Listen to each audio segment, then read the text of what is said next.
Hi everybody, it's Gina Bell from East Coast Mummy, and I have some fantastic, easy, and inexpensive St. Patrick's Day DIYs for you today.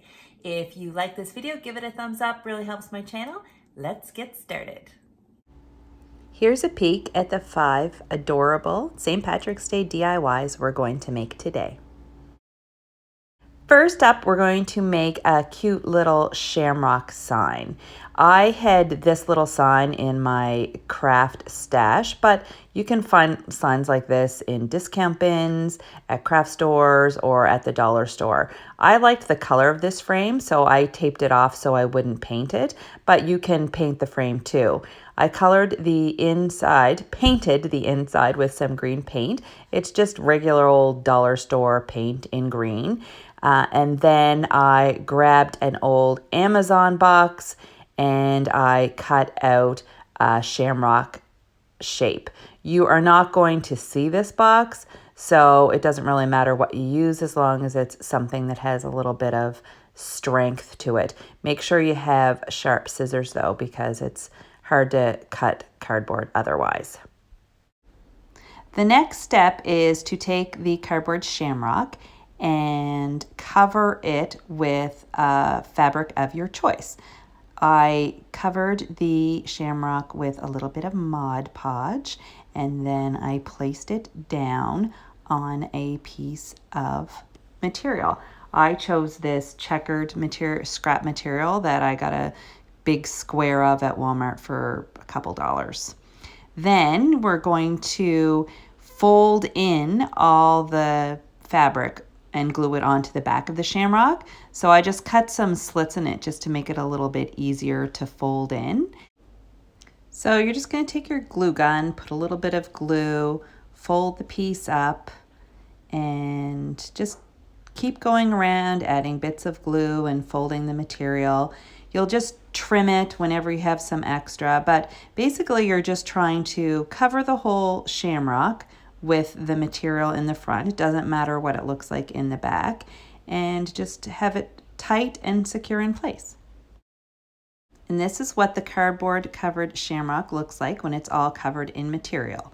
Then you're going to take your glue gun, add some glue to the back of the shamrock, and place it in the center of the frame that is all painted. And that's it for this cute little DIY. I think this is super cute. I love it just on its own, but it's also perfect for a tiered tray. Next up is a remake of this dollar store cutting board. First, flip the board over and paint the back side green. I also painted the front green just to cover up the words, but the back is what you're going to use as the front of the project, if that makes sense. I just used green craft paint from the dollar store, and I gave it a couple coats and let it completely dry. So to tie this project in with the black and white checkered shamrock on the last project, I added a bit of black and white checkered ribbon to the bottom of this cutting board. Then I used my Cricut to make a stencil to add to the front of this board. I just downloaded this from Cricut Design Space. If you don't have a Cricut, you could hand paint something on this, or you could use dollar store stickers, or you could use a stencil. Whatever you like, but I thought this was super cute. Then I used a bit of twine at the top just to add some texture. I hot glued it on and wrapped it around and then hot glued it in place. But I thought this added a nice little detail, and it covered up the hole at the top of the board. And here's how it looks when it's all finished. Pretty cute, right?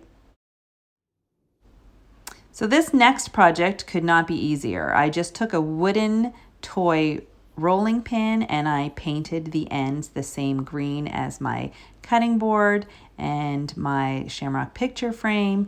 After the paint was dry, I used my Cricut to add the word lucky and a little shamrock.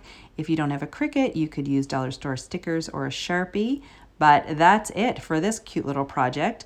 I added a little bit of ribbon to the ends to tie it in with my other projects, and that's that one. This next project is also super easy. I took a shamrock that I cut from an old Amazon box. I attached a bit of hot glue and some yarn, and I just started wrapping, and I kept wrapping and using hot glue periodically to secure the yarn in place. But you just keep going until every bit of the cardboard is covered with yarn. And here is how it looks. I love it on a tiered tray or just on its own. Super cute. Every holiday needs a special treat, and in my house, the special treat for St. Patrick's Day is Leprechaun Bait.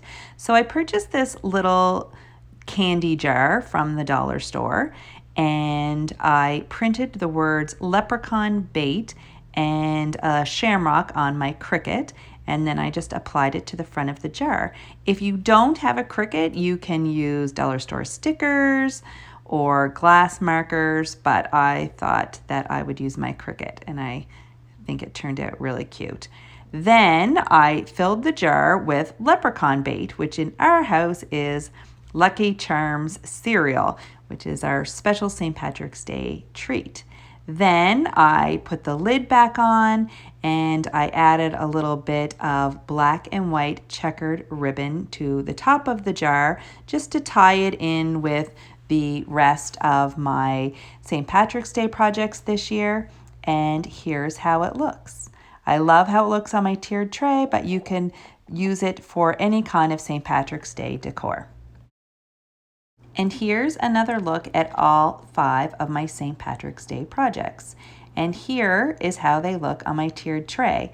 I think they all look super cute, and I'm really happy with how easy and inexpensive they were to make. Let me know down in the comments which one is your favorite.